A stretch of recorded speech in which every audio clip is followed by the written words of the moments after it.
Well now, so we've finally seen an official update on Indiana Jones and the Dial of Destiny. That's right, at least as far as the box office numbers go.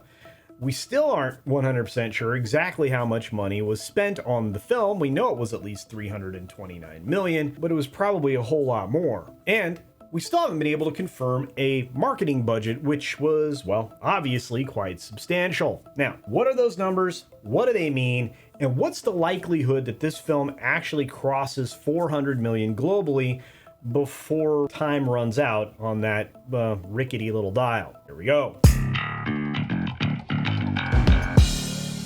So in much of the country, starting a week from yesterday, you'll be able to see the new films coming out in the market here in the United States. One of them, the most important one, will be Mission Impossible: Dark Reckoning. That's right, that film is likely to be the only billion-dollar winner of the summer, and it may be the last shot at $1 billion for the entire year. And yet, one giant tentpole just released last week that I've covered now multiple times on the channel, I think 4 times in all. And I'm afraid I was wrong on my predictions and projections for what this film would finish at, because there's a decent chance it doesn't even cross $400 million globally before it's essentially retired. Hey Grant, can you use that retired clip from the Indy movie in there? Sure, have you retired? Okay, can you use any retirement clip? Things go well down here and retire. All right. So let's start first with the fact that the Indy film, as of the time it wrapped up on Tuesday, which is otherwise known as Independence Day here in the United States, it had a domestic earnings of about $83.8 million, a little higher than was originally reported, at least in gross. And we'll have to see if those international numbers got a significant boost, but I doubt it since they didn't really have any holidays. And as I mentioned before, we're running out of time here. Or at least this film is. Starting the day of this recording, which is actually on Wednesday, that's right, I'm a day behind where you're seeing this, it has 6 days.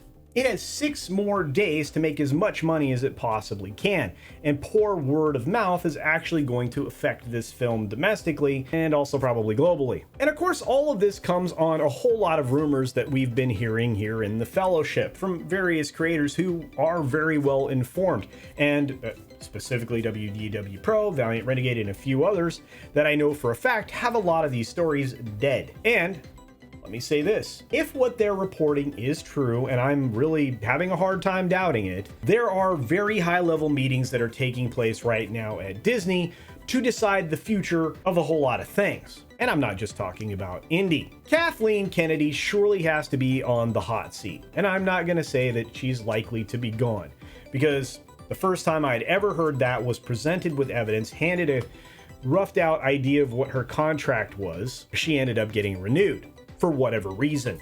And from that point forward, I was never going to talk about it again. She's going to be out the door when she's out the door and not a minute before that. But the question still remains, how much longer can she stay in a position where she's basically produced nothing but diminishing returns? On the marketing side of things, you have a lot of angst, and there are a lot of people here that, while publicly seem to get along, don't really like each other.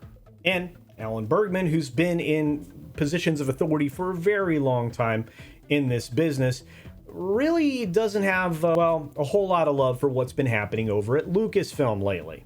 And basically, he doesn't want the finger pointed at him or anybody involved in the marketing process, which I can understand. As I said before, not a lot to promote here. And ultimately, marketing isn't helped if you're going to repeat the same storylines of tearing down traditional heroes in favor of some obnoxious female character that, whether or not she's a plug-in for Kathleen Kennedy herself, just plainly isn't interesting. And I used a plain word there on purpose. What is the modern fascination with trying to project women as, well, insufferable all the time? I don't know.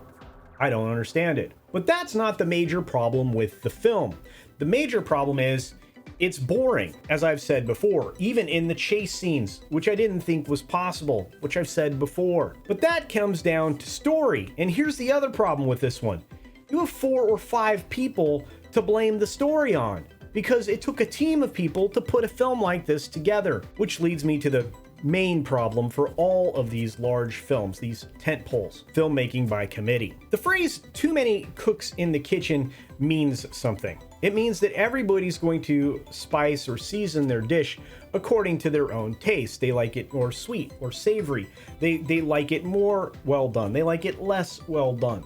And those are all perfectly individually reasonable positions. The problem is when you combine them all together.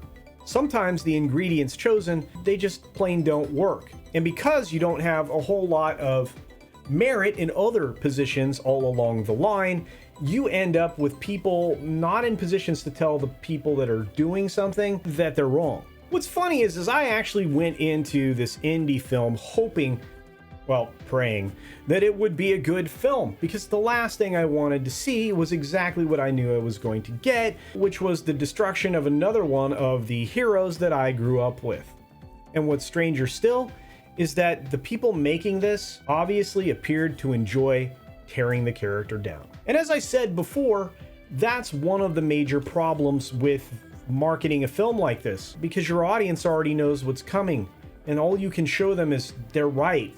And then when they go see the movie, you show them they're right, and then they give you word of mouth, and you call them names, and then people stop coming to your movies. Maybe there's a lesson there. But ultimately, I just want to return this one thing only, and that's this film is going to so badly underperform that it will lose hundreds of millions of dollars at a time when no major studio could afford that. Look at what's happening over at Warner Brothers Discovery, who I recently did a video on, or maybe you haven't seen that yet, but you will. It's also happening in other places like, well, Paramount, who's desperately hoping that the film that I'm looking forward to, Mission Impossible Dead Reckoning, actually, well, does gangbusters all over again, just like Top Gun Maverick, which essentially, as Spielberg said, saved Hollywood's butt. And that's pretty much the conclusion here. You need films that are going to bring in the audience of all ages. You need something that's four quadrant. You need something that has the kind of appeal that Americans have always looked for. Oh, and by the way, everybody else around the world would like heroes. Stop destroying our heroes. It's just that simple. But hey, what do you think? Do you think I'm right? Do you think this film could possibly finish at 400 million or less during its theatrical run? Will it somehow creep over that number? Is Dead Reckoning basically the poison pill for this film moving forward?